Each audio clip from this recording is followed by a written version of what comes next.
দৃষ্টিহীন ছাত্রছাত্রীদের জন্য ব্রেল বইয়ের ব্যবস্থা করা, পাশাপাশি দৃষ্টিহীন বিদ্যালয়গুলিতে শিক্ষক নিয়োগ প্রদান করা সহ ৮ দফা দাবির আদায়ের লক্ষ্যে মঙ্গলবার অল ত্রিপুরা ব্লাইন্ড অ্যাসোসিয়েশনের পক্ষ থেকে শিক্ষা অধিকর্তার নিকট ডেপুটেশন প্রদান করা হয়।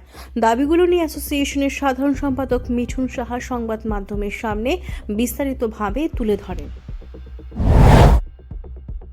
আমরা অল ত্রিপুরা ব্লাইন্ড অ্যাসোসিয়েশনের পক্ষ থেকে রাজ্যের বুনিয়াদী ও মাধ্যমিক শিক্ষা দপ্তরের মাননীয় অধিকর্তা শ্রী নৃপেন্দ্রচন্দ্র শর্মা মহোদয়ের নিকট ত্রিপুরার দৃষ্টিহীনদের, বিশেষ করে যারা দৃষ্টিহীন ছাত্রছাত্রী এবং যারা শিক্ষক, তাদের বিভিন্ন সমস্যা নিয়ে ৮ দফা দাবির ভিত্তিতে ওনার সঙ্গে আজকে আমরা ডেপুটেশনে মিলিত হতে যাচ্ছি।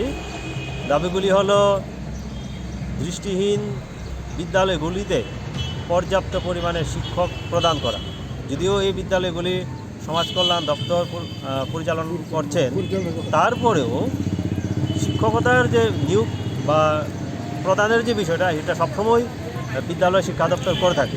দীর্ঘদিন ধরে এই বিদ্যালয়গুলি শিক্ষক স্বল্পতায় ভুগছেন, বিশেষ করে মেয়েদের যে বিদ্যালয়, সেই স্কুলটা শিক্ষক স্বল্পতা চূড়ান্ত। তো আমরা আজকে ওনাকে বলবো অতি দ্রুত যেন ডেপুটেশনে কয়েকজন শিক্ষক এই বিদ্যালয়গুলিতে পাঠান, স্নাতক এবং স্নাতকোত্তর শিক্ষক। ২ নম্বর, যারা দৃষ্টিহীন ছাত্রছাত্রী রয়েছেন তাদের জন্য সিলেবাস অনুযায়ী ব্রেল বইয়ের ব্যবস্থা করা।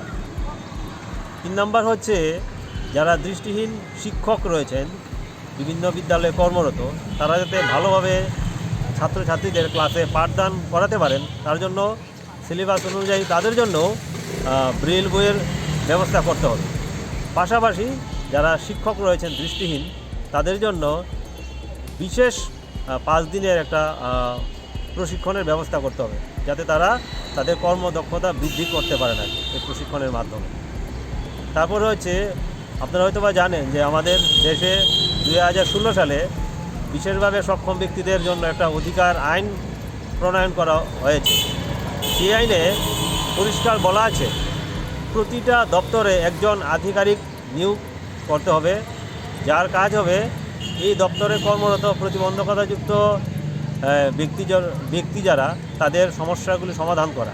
কিন্তু আমাদের রাজ্যে কোনো দপ্তরেই এই যে অফিসার, সেটা নেই। আমরা আজকে মাননীয় অধিকর্তাকে বলবো বুনিয়াদী এবং মাধ্যমিক শিক্ষা দপ্তরে অবিলম্বে যেন একজন বিশেষ দায়িত্বপ্রাপ্ত আধিকারিক নিয়োগ করেন, যিনি প্রতিবন্ধকতাযুক্ত ব্যক্তিদের বিষয়গুলি দেখাশোনা করবেন। পাশাপাশি আপনারা জানেন যে আমাদের জন্য যে 4% সংরক্ষণ রয়েছে চাকুরি এবং প্রমোশনের ক্ষেত্রে, সেটা যাতে নিশ্চিত করে, আমরা অনেক সময় লক্ষ্য করছি সেই যে সংরক্ষণের যে নীতি, সেটাকে সঠিকভাবে মানা হচ্ছে না, এবং সেটা যাতে চাকুরি এবং প্রমোশনের ক্ষেত্রে সঠিকভাবে মানা হয়, তার জন্য যাতে উনি যথাযথ পদক্ষেপ গ্রহণ করে। পাশাপাশি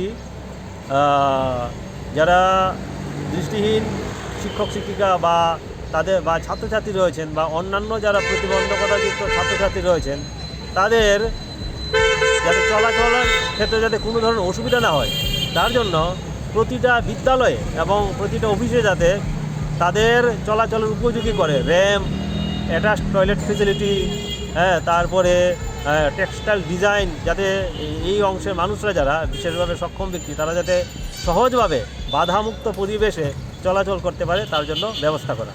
এই দাবিগুলি নিয়ে আজকে আমরা ওনার সঙ্গে মিলিত হব। পরিচয়টা? আমি মিঠুন সাহা, সাধারণ সম্পাদক অল ত্রিপুরা ব্লাইন্ড অ্যাসোসিয়েশন।